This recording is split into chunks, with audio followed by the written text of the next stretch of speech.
The idea is that is of sacrifice. The Yes. idea is that if you sacrifice, if you dedicate your life in the service of God, and you are martyred Yes. in the service of God, that you'll be rewarded. Right. Now, the specific number of 72 and the whole idea of virgins, It could be and things like 69 that, virgins, 183. The idea basically was that Something you want. right. Muhammad was a very peace be upon him, was very wise in the terms of he used to use analogies and examples to the people in a context that they would understand. So what ends up happening is that a lot of people interpret his sayings literal. And that happens with the Bible, exactly. obviously. And whereas a lot of what he said is contextual. Yeah. If he was speaking to a group of, let's say, for example, Romans, he might have used a different analogy. Sure. If he was speaking to Chinese, he might have used a different analogy. But he was speaking to a group of people who, for whatever reason, 72 virgins was something that perhaps those particular people in that particular culture. But he was sent as a mercy to mankind, so a lot of his messages need to be looked at contextual and perhaps adapted to a different way of looking at things depending on the time. It comes up a lot, though. It does come up a lot. As does the women oppression thing. Now, I do know, that I think I read that 4 of the 5 Muslim countries have had female heads of state, as opposed to this country that has not. And yet we, again, is this a misconception that we perceive Islam as a belief that the women are lower, less than, oppressed, Absolutely. Well, there's 2 things that I can say just from strictly from an Islamic standpoint, and then I can give you a little bit of personal experience. Do you consider your wife a slave? Who's the slave in that relationship? Okay, go on. Let's ask her. Yeah. Okay. There's a verse in the Quran that says that a husband and a wife, or the men and women, are garments for one another, which basically means that they protect one another, they take care of one another, they shield one another, and they make one another look nice. I mean, think of everything that you that your clothes do for you. So the Quran actually uses an analogy that the husband is a garment for his wife, and the wife is a garment for his husband, and the men do this for the women, and the women do this for the men. So it's sort of put that so equality that's an and that equality. balance. Then why do the women have to wear so many more garments? I mean, I can tell you that's where maybe some of the personal experience comes in. My wife does wear the headscarf.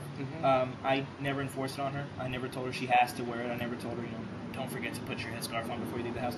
It's something that she does because she believes it's part of her faith. That she even if I told her to take it off, she probably wouldn't. And we live here in a society where if she wanted to take it off, nobody's going to knock her for it. So you know what's confusing to me about that, and also I know that like in certain Orthodox Jewish. There's some coverings and wigs and things like that, and the idea is to not be seen as a sexual object. Right. And yet what it says to me is that men are so weak and so out of control that if you show them an ankle, then they will rape you, or they'll be distracted from their purpose, or they'll be whatever. I respect anybody's choice to do something. I, like many Americans, have trouble understanding why. I don't know, maybe it's just American, but I think that mankind, historically, we like to be attractive. We've been painting our faces and changing our style and having different, style and fashion and color and makeup and all those things are through history of man. Sure. So maybe you can help us understand why women would like to be covered so that they are the same as everyone. They don't have an individual beauty if they're covered. I think that I think you hit. There are days I'd like to be covered. I just want to say that. Yeah, tell me about it. I would be happy to roll out of bed and just throw on the whole thing. Anyway, go on. I'm sorry. No, it's okay. I think that you are pretty accurate when you say that not all men are these. Look at a woman's ankle or elbow. It really is a low opinion of us. Right. The idea is that some men, I wouldn't say an ankle or an elbow, but some men do see, will see a woman and all they see really is just a sexual object. So doesn't that man supposed to have?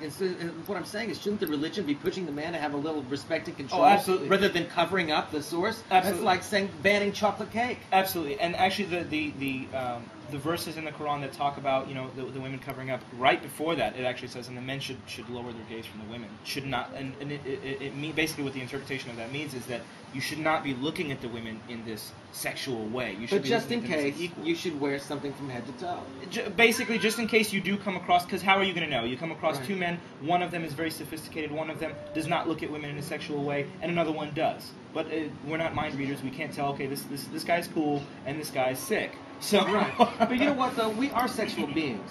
There's a Sure. difference between looking at someone and having a sexual feeling or a sexual thought and acting on it, or Mhm. acting on it in a negative way. Mhm. There's a big difference because we are, I mean, I think, I can't remember the statistic, but it's something freaky that men think about sex like 30 times a minute or something. In some way. Some little tiny little thing sparks. Something's It's firing off the way somewhere, we yeah. are. That doesn't mean I act on it. It Mhm. doesn't mean that I become violent or I become oppressive or any of those things. And so I think that's just another thing that is confusing to us. I can have respect for any choice that anybody makes as long as it doesn't hurt or affect anybody else. Right. What is jihad? Jihad is another one of those words that has a root word in Arabic. Like Islam comes from salam, which is peace. Jihad comes from juhud, which means to struggle. It Yes. means to physically exert some sort of struggle. So if I'm, for example, a Muslim woman living in the States, and I get a lot of funny looks, and a lot of people are perhaps saying things to me because of my scarf, that becomes a jihad for me to actually wear it. If I'm, So it's not a physical struggle, it's an inner struggle. Absolutely. Well, it could be, see, it means struggle. So a struggle could be internal, it could be a physical struggle. So a juhud or a jihad could be either. So again, if I'm studying for an exam. In other words, be a in jihad. Christianity will be like, that's my cross to bear. Sure. That's my thing. That's Yeah. my personal challenge. Yeah, absolutely. And in my spiritual belief, those are the things that we must celebrate because those are the things that make us be our best self. Absolutely. They make us be our higher place. Absolutely.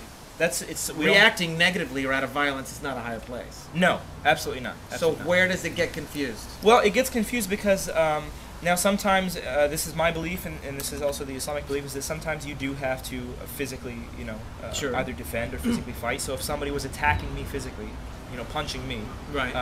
I would have to fight back physically and punch that person back. That would be a jihad. Because now I'm physically resisting, I'm physically struggling against this person who's trying to harm me. So the same would go for a nation or for a country if we're being attacked and we need to build up an army, we would be going on a jihad. Couldn't a jihad, if you're punching me, my jihad also be to not retaliate? That would be an internal one. Turn the other Sure. cheek, so to speak? You could, and that would be a People aren't personal very choice good to at that. No. No, and it's a lot of times it's hard to turn the other cheek if the person doesn't stop. If they don't stop. If they continue true. hitting and hitting and hitting, eventually you're gonna have to put your hands up and do something. Right. So, and I say that not just as my Islamic belief, but I'm a martial artist too. So in martial arts, if somebody's gonna throw punches or kicks or try and harm me, sort of the martial arts belief is to avoid before Exactly, doing but it's anything. also But if you can't, you gotta. It's about control and Absolutely. and reservation Absolutely. and resisting, Mhm. right? Mhm. It's not people don't study martial arts to then be able to overpower. No, absolutely not. It's about this, Mhm. right? Right. But at the same time, in martial arts, if it reaches a point where you cannot avoid and you can't. Did you study martial arts maneuver. because you're Muslim? I'm serious. I studied martial Did you arts. think, you know what? I should just be prepared. This is not funny. I'm serious. No, it's a good Really? question. I actually, to be perfectly honest, I got into martial arts. I guess you could say it did have something to do with Islam, because I was different as a child. I got beat up a lot, Uh-huh. and so I needed see, to learn how you to needed defend have myself. something. And by the way, I hope you understand that in wanting to interview it, I loved your video so Thank you. much. I dig it. I agree with you. I'm with you 1,000%. I am trying to voice some of the things that I know have No, come up absolutely, in of all of our course. heads. It is that there are so many things culturally that are different. I'll give you an example. Sure. I was in, where was I? It was in Italy. And in the middle of the day, over the loudspeakers, this music came on in this little storybook town. It was like, dun, dun, dun, dun, dun, dun, and you could hear the lyrics were like, we are so happy you're here, and we love the tourists, and we get it right, and let's all eat a cake and have a sandwich, right? And then, like a couple of days later, I was in Turkey, and over the loudspeakers, man, this sound is like, I am so annoyed with you. And it's so foreign, pardon the word, Sure. foreign to my ear, to my concept, to what is comfortable to me, that when we Americans combine the violent acts with a different kind of music, with a different kind of look, with a different kind of understanding, and then we see this again, this small faction of violent people. It is scary. Mm-hmm. We're scared of what we don't Mm-hmm. know. Tell me what we need to know. I mean, it's the same over. I mean, when I go to the Middle East, I get so many questions, and it's interesting to hear the questions, not that just that you have, and I'm aware of the questions because I live here and part of the society here. But when I go and I visit my family, for example, in the Middle East, and they also are in the not knowing our culture, our society, they ask me all these strange questions as well. Like what? Oh, they'll ask me, for example. Is it true that everybody walks around, basically drunk and on drugs? Is that what Americans are like? They're all basically, crackheads.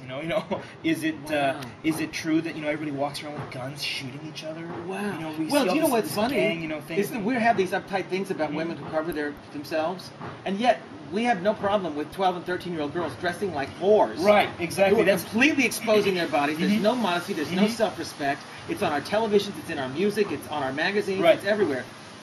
Which do I actually really prefer? Kind of the more modest. Well, yeah. I mean, my own personal opinion, yeah. I mean, if like for example, when I have daughters, and hopefully we will have daughters, is I definitely am not going to force any type of clothing on them. I'm going to explain to them the benefits of dressing modestly, and then it's going to be essentially their own independent choice, because we live here, and even if we didn't live here, I believe in not forcing those type of. And frankly, with teenage girls, you don't have a chance. They'll get it to She's gonna do what she wants anyway. Yeah. So I mean, it's. I do prefer that modesty just for that reason. It's just I don't understand dressing up 12, 13-year-old girls as sexual beings. Right. They're not. I mean, they shouldn't be. Right. And it's interesting because those are the questions that I get when I go over there. Is They it see true us as that the women, you could basically walk around and hook up with whatever girl you want to that day, and the next day you're with someone else? I mean, they basically, and sure, there are people who are like that here, but is everybody like that? No. No, so it's... Most of us. It's